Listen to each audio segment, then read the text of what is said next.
Cet épisode fait partie de mon podcast Challenge Estival 2023, un challenge avec un épisode par jour pendant 31 jours où on parle de site internet, de WordPress, d'Elementor, d'entrepreneuriat, mais également d'outils, d'intelligence artificielle et même d'automatisation. Bon, j'espère que tu es prête avec les pieds dans l'eau parce que je vais lancer maintenant le générique. Bonne écoute!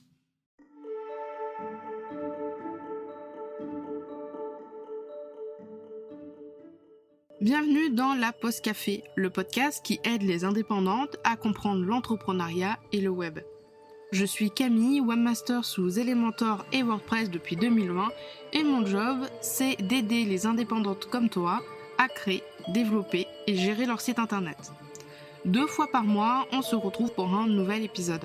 Alors installe-toi confortablement, prends un petit café et je te souhaite une très bonne écoute.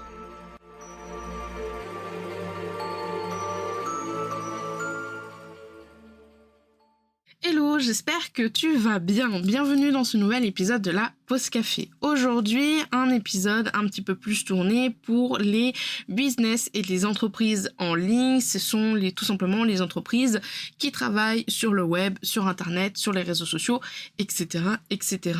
Et encore plus tourné pour les entrepreneurs et les entrepreneuses qui souhaitent se lancer bientôt ou qui sont déjà lancés depuis un moment.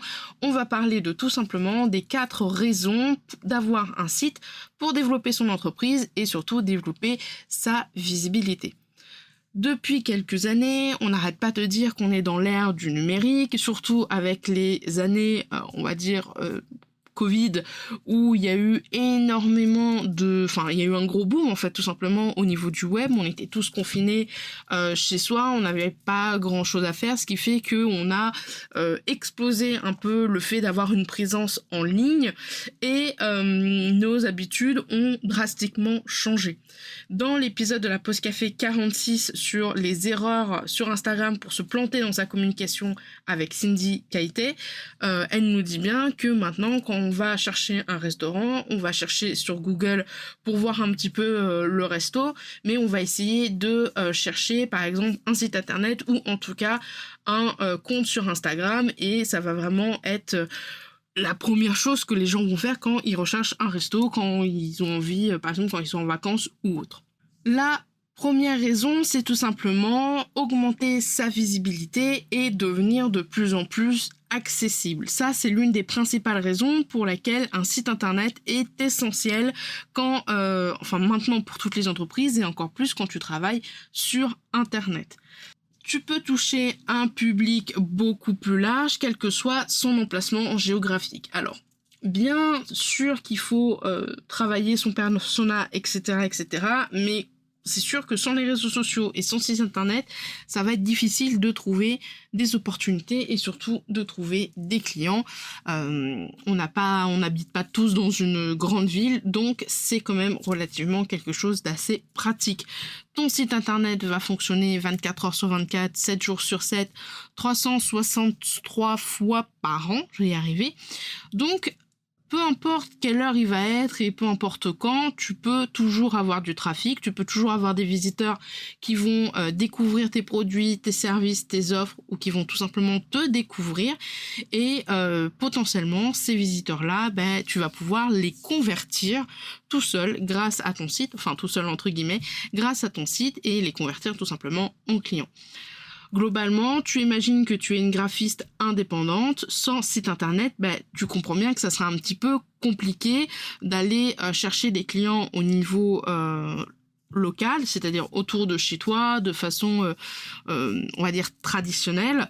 Le fait d'avoir un site internet professionnel, tu peux mettre en ligne ton portfolio, tu peux également mettre où est-ce que tu te déplaces, tu peux mettre tes horaires entre guillemets d'ouverture. Si tu as un studio, tu peux également, pourquoi pas, faire une page de présentation de ton studio, où est-ce qu'il est, quel est le matériel que tu utilises. Tu peux déjà aussi également répondre aux questions que les clients peuvent avoir. Moi, par exemple, si je cherche un studio photo, je vais chercher je vais poser la question, est-ce que le maquillage et l'habillage sont pris en compte ou est-ce que c'est à moi de me maquiller, est-ce que c'est à moi de m'habiller correctement, etc., etc. Deuxième raison, c'est tout simplement, avec un site internet, on arrive plus facilement à contrôler son image de marque et également sa communication. Alors, avoir un site internet, du coup, ça te donne vraiment un contrôle total sur l'image de marque de ton entreprise. Tu peux concevoir ton site en fonction de ton identité visuelle, raconter ton histoire, mettre en valeur tes compétences de manière vraiment personnalisée. Alors, je mets de gros guillemets sur personnalisé. Parce que, petit aparté, petite parenthèse, quand on va dire oui, je veux faire un site internet entièrement personnalisé, tout va dépendre de l'outil et de comment tu le fais. Effectivement, si tu fais un site internet codé à la main auprès d'un ou d'une professionnelle, tu vas pouvoir relativement tout faire entre guillemets. Par contre, ça va avoir un coût assez grand parce qu'il va falloir coder tout à la main. Si tu passes par WordPress, si tu passes par Elementor ou si tu passes par une autre plateforme, Shopify, si tu fais une boutique en ligne, Showit, etc., etc., certes, tu vas pouvoir personnaliser ton site internet relativement de façon large, mais tu seras toujours contrainte ou contraint par l'outil que tu vas utiliser. Donc, gros guillemets à de manière personnalisée parce qu'il faut bien se rendre compte que même si tu fais ton site internet sur une plateforme et que du coup tu as la liberté de faire entre guillemets ce que tu veux, tu es quand même cadré par l'outil. Si l'outil n'a pas prévu que dans l'entête on peut mettre une photo, eh ben tu ne pourras pas mettre une photo sauf s'il y a possibilité de rajouter du code à la main. Et là encore, ben voilà, il faut encore peut-être de l'énergie. Donc tout ça, le fait de pouvoir tout mettre en avant et de bien contrôler ton image de marque, ça va te permettre de créer une expérience cohérente pour tes visiteurs et puis de communiquer sur tes valeurs, ton public cible, ton message, à qui tu t'adresses, pourquoi tu le fais, etc., etc. Par exemple, on va imaginer cette fois que tu es photographe dans les mariages, que tu es spécialisé en mariage. Et bien, avec un site internet bien conçu, tu vas potentiellement pouvoir faire une présentation visuelle de ton travail avec des images qui reflètent ton style et ta passion. Ce qui fait que ton site internet, si tu aimes les mariages un petit peu plus traditionnels, blanc, rose clair, etc., peut-être que ton site internet, ta communication, ton identité visuelle, tu vas plus la tourner vers ces couleurs-là. Tu peux également inclure dans ton site internet une page à propos où tu vas raconter ton parcours, ta passion pour la photographie, tu vas pouvoir mettre en valeur ton expertise et surtout ta personnalité. Troisième raison d'avoir un site internet pour développer ton entreprise, c'est tout simplement avoir un canal ou des canaux de vente et pouvoir faire encore plus de stratégie marketing que si tu avais uniquement les réseaux sociaux. Par exemple, avec ton site internet, tu vas pouvoir proposer des achats en ligne ou des réservations de services et ça va rendre l'expérience utilisateur pour tes clients encore plus pratique.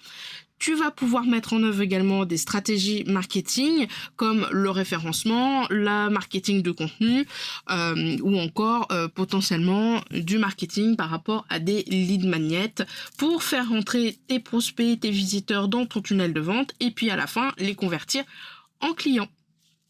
Par exemple, imaginons que tu sois une entrepreneur qui fabrique des produits artisanaux comme des bougies parfumées. Eh ben, grâce à ton site internet, tu vas pouvoir proposer une boutique en ligne. Les gens vont pouvoir parcourir ton catalogue, choisir leurs bougies préférées et les acheter directement. Tu peux également faire une partie bougies personnalisées avec un formulaire ou avec une fiche produit en particulier où les gens vont pouvoir personnaliser les bougies parfumées. Autre moyen également pour une entrepreneur, pour toi, si tu es dans ce cas-là de produits dans les bougies, tu peux également mettre en place des ateliers de bougies parfumées, soit dans ton local, soit dans un local réservé. Je suis pas sûre que ça soit vraiment légal de faire ça depuis chez soi quand tu n'es pas professionnel, parce que je pense que dans les bougies parfumées, tu peux avoir des fois des produits où il faut faire attention au niveau chimique, etc. Donc voilà, après je ne connais pas du tout la réglementation des bougies parfumées, c'est pas trop mon truc les bougies parfumées, mais voilà, avoir un site internet, tu peux faire beaucoup plus de choses que sur les réseaux sociaux. Tu peux mettre en place, je sais pas, des lignes magnétiques en rapport avec sa bougie parfumée, comment personnaliser sa bougie, comment faire un PDF par exemple sur où placer sa bougie dans son intérieur, etc., etc. Tu peux quand même utiliser les réseaux sociaux pour partager les photos de tes créations, essayer d'attirer des gens de tes réseaux sociaux sur ton site internet pour faire une commande. Bref, tu peux également aussi faire de la pub. En soi, voilà, tu peux utiliser ton site internet comme étant le gros pôle de vente finalement. Alors ça marche là pour de la boutique, mais si tu avais des offres, ça serait pareil. Moi, c'est comme ça que je le vois. En fait, je pense que le site internet, c'est vraiment un filet, si tu veux, où dedans tu as toutes tes offres, etc. On va essayer de capturer tel un Pokémon le client. Et puis, tout autour, en fait, un petit peu mis en forme d'étoile, ce sont tout simplement tout ce que tu fais au niveau des réseaux sociaux, potentiellement podcast, blog, YouTube, newsletter, LinkedIn, Instagram, Facebook, Twitter, etc. Et en fait, ce sont tout simplement des sortes de passerelles pour arriver au filet. Et en fait, les gens, ils vont aller sur la passerelle et ils vont tomber dans le filet. Hop, on les a capturés. Et là, tu vas pouvoir répondre à une de leurs problématiques et tu vas pouvoir vendre depuis ton site internet soit une offre, soit un produit, etc., etc. Quatrième raison d'avoir un site internet, c'est tout simplement avoir une meilleure crédibilité et avoir une meilleure image professionnelle. C'est bien connu, un site internet, ça renforce forcément ta crédibilité, surtout quand il est très très bien conçu. Forcément, si tu as un site internet qui bug ou c'est pas du tout adapté en format mobile ou alors qu'il a un design vraiment très très vieux ou que ça fait déjà plusieurs années que tu ne l'as pas mis à jour, tu auras beau être le meilleur ou la meilleure dans ton domaine, forcément, quand les gens vont arriver sur ton site internet, ils vont avoir du mal à te faire confiance. Ça ne veut pas dire que si tu es nul dans ton domaine, avoir un excellent site internet, ça va faire que tu vas devenir plus professionnel et que voilà, ça ne veut absolument rien dire, mais c'est vrai que un mauvais design, une mauvaise structure, ça peut faire perdre des clients, ça peut rebuter certains visiteurs. En plus de ça, le site internet, c'est vraiment assez top pour afficher par exemple tes témoignages, des études de cas, ton portfolio et du coup ça va renforcer ta réputation auprès de ton visiteur ou de ton futur client. L'avantage d'avoir WordPress par exemple, c'est qu'il existe certaines extensions, il en existe plusieurs, où tu vas pouvoir lier cette extension-là à ton compte Google Business. Et tu vas pouvoir afficher comme ça directement les avis clients de ta page Google sur ton site internet et du coup ça va renforcer tout simplement ta réputation. Si tu as une dizaine de bons commentaires ou de très bons commentaires, ça va renforcer le fait que voilà, tu es un ou une experte dans ton domaine, tu fais bien ton travail, etc., etc. La crédibilité professionnelle que procure un site internet peut vraiment faire la différence quand il va falloir convaincre tes visiteurs de faire appel à toi ou de choisir tes produits et tes offres parce que tu es la meilleure pour eux pour répondre du coup à une problématique. Par exemple, imagine que tu es rédactrice web, tu es spécialisée dans la rédaction de contenu de voyage. On va avoir un client qui va rechercher un rédacteur pour son agence de voyage et il va avoir deux options. Soit une créatrice avec un site professionnel bien structuré qui va prendre des exemples de son travail où il va voir que cette rédactrice a déjà travaillé avec des agences, a déjà travaillé par exemple pour des offices du tourisme, ou une autre rédactrice web qui a uniquement des réseaux sociaux sans site internet. Je pense que la première rédactrice va clairement apparaître comme étant la plus crédible et la plus professionnelle car son site internet témoigne de son expertise et de son sérieux dans le domaine. Alors, petite parenthèse, les réseaux sociaux pour moi, c'est du surplus, comme je te l'ai dit, en fait c'est un peu les passerelles avant de tomber dans le filet. J'ai fait un tableau où je vais te dire un petit peu les différences entre le site internet et les réseaux sociaux. Le premier aspect au niveau de la visibilité, le site internet permet d'atteindre un public plus large et diversifié, alors que les réseaux sociaux, c'est plus sur une audience qui a déjà été établie et qui est active. En gros, c'est une communauté. Donc, si tu vends uniquement à ta communauté, c'est bien, mais si au bout d'un moment tu décides de voir au-delà de ta communauté, au-delà de ton audience qui te suit, le site internet est du coup plus apte.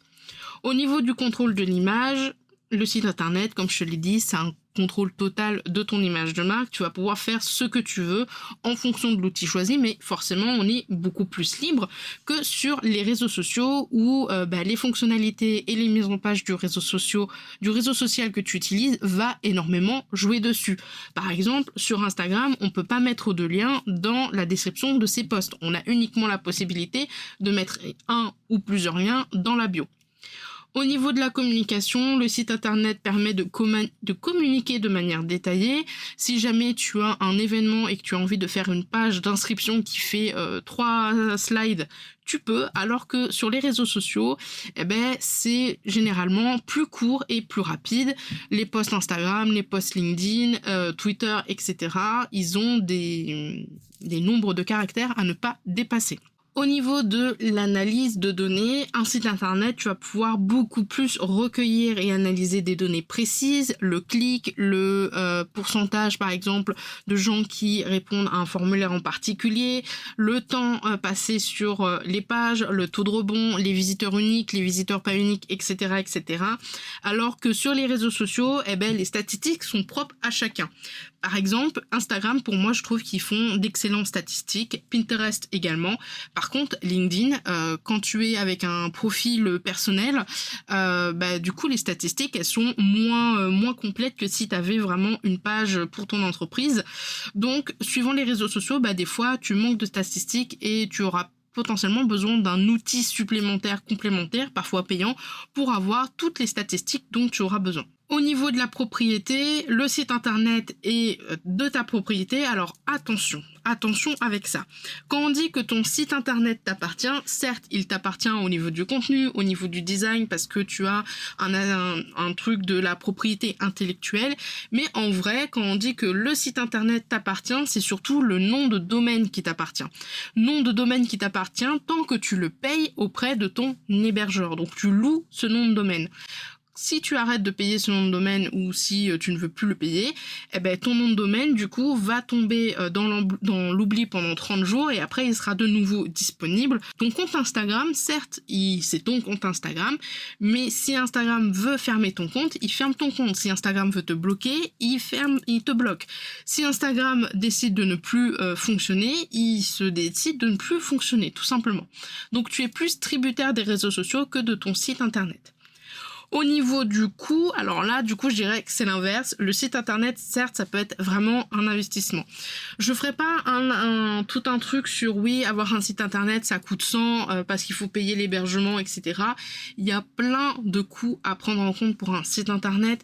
Il y a potentiellement le template, si jamais tu utilises un template, le thème, si tu payes un thème, l'hébergement en fonction de là où tu es, potentiellement le ou la professionnelle qui va te faire ton site internet si tu délègues, le ou la professionnelle qui va mettre à jour ton site internet en tant que webmaster si jamais tu délègues ça aussi, le coût au niveau par exemple des photos si tu fais des shoots photos pour ton site internet, si tu fais appel à quelqu'un pour corriger tes textes ou faire tes pages de vente. Bref, le coût au niveau des sites internet c'est vraiment une question très vague, ça dépend des projets de chacun, ça dépend de la trésorerie et de combien on a envie de dépenser là-dedans, mais c'est vrai que au niveau des réseaux sociaux, la plupart sont gratuits pour les fonctionnalités de base. Instagram c'est gratuit, Facebook c'est gratuit, Twitter c'est gratuit, LinkedIn c'est gratuit. Alors tu payes pour faire de la publicité, mais tu n'es pas obligé de mettre de l'argent dans ces réseaux sociaux pour faire de la publicité. Alors là, on est fin juillet au moment où j'enregistre cet épisode, fin juillet 2023. Instagram a mis en place l'abonnement pour avoir la vignette de certification et c'est un abonnement mensuel. Donc certes, on peut là encore payer, mais on n'est pas obligé, couteau sur la gorge, de payer certification si on veut utiliser Instagram. Donc potentiellement, oui, de ce côté-là, les réseaux sociaux au niveau de la gratuité sont relativement intéressants. Mais globalement, dis-toi que si c'est gratuit, il y a de fortes chances pour que ça t'appartienne pas. En résumé, je dirais qu'un site internet offre une meilleure maîtrise de l'image de marque, de l'expérience utilisateur, de la conversion, mais ça a aussi des inconvénients. Ça demande quand même un investissement financier et ça demande également une maintenance continue, une maintenance technique et aussi une maintenance au niveau des contenus, au niveau du design. De l'autre côté, les réseaux sociaux, eux, ils s'offrent une audience existante, c'est-à-dire une communauté qui va être entre guillemets fan de ce que tu proposes sur tes comptes des réseaux sociaux avec des coûts relativement bas, voire gratuits. Cependant, les réseaux sociaux, ils limitent le contrôle de l'image, des données, etc., etc. Le mieux que je pourrais te dire, c'est de combiner les deux. Et c'est souvent ce que la plupart des gens font quand ils se lancent à leur compte. Ils combinent les réseaux sociaux pour avoir une présence en ligne stratégique et essayer d'avoir une audience relativement présente, créer une communauté qui va être là pour te soutenir, être fan, etc. Et c'est cette communauté qu'on va essayer de convertir en clients parce que les personnes vont nous suivre parce qu'ils aiment notre travail, ils aiment notre personnalité, ils vont avoir confiance en nous, ils seront plus aptes à payer. Alors que le site internet, lui, il est vraiment là en tant que vitrine, c'est-à-dire pour présenter les offres, pour présenter les services, mais également, pourquoi pas, boutique, si jamais tu lances une formation et tu mets le lien vers la page de paiement sur ta plateforme de formation, par exemple. Dans tous les cas, je dirais que les premiers mois où tu te lances, un site internet n'est pas forcément obligatoire. Je pense que même un site internet fait sur Notion peut faire l'affaire. Tu peux faire une page Notion et dire que c'est ton site internet pour l'instant. Tu achètes juste un nom de domaine. Ça, pour moi, c'est indispensable d'acheter au moins un nom de domaine quand on se lance dans son entreprise, histoire quand même d'avoir un marqueur de crédibilité et puis que ça soit réservé. Après, je pense qu'au bout de 6 mois, voire 1 an, c'est bien d'avoir un site internet qui est vraiment sur une plateforme dédiée, c'est-à-dire autre que Notion, par exemple, sur WordPress, sur Showit, sur Wix, peu importe. Et puis, pourquoi pas, avec des templates, si jamais tu n'as pas forcément les moyens et si tu souhaites le faire toi-même, ou bien plus tard, je sais pas, au bout de 2 ans ou 1 an et demi, si tu as suffisamment de fonds, déléguer ça auprès d'un ou d'une professionnelle directement pour que ça soit fait dans les meilleures conditions possibles. Voilà, j'espère que cet épisode t'aura plu. Sur ce, moi je vais te laisser pour aujourd'hui. Je te souhaite une excellente journée et une excellente soirée. On se retrouve demain pour l'épisode 25 du podcast Challenge Estival 2023. Salut, salut! Tu as aimé cet épisode et tu ne veux pas rater les prochains? Alors abonne-toi à la pause café sur la plateforme de ton choix. Et si la pause café te plaît, n'hésite pas à me laisser un avis et une note sur Apple Podcast pour le faire découvrir à d'autres entrepreneurs. Si tu n'as pas Apple Podcast, pas de souci, tu peux le partager autour de toi en me mentionnant avec @CamilleDavid et 15. Sur ce, je te souhaite une très bonne journée, une très bonne semaine et je te dis à la prochaine dans un prochain épisode. Salut, salut!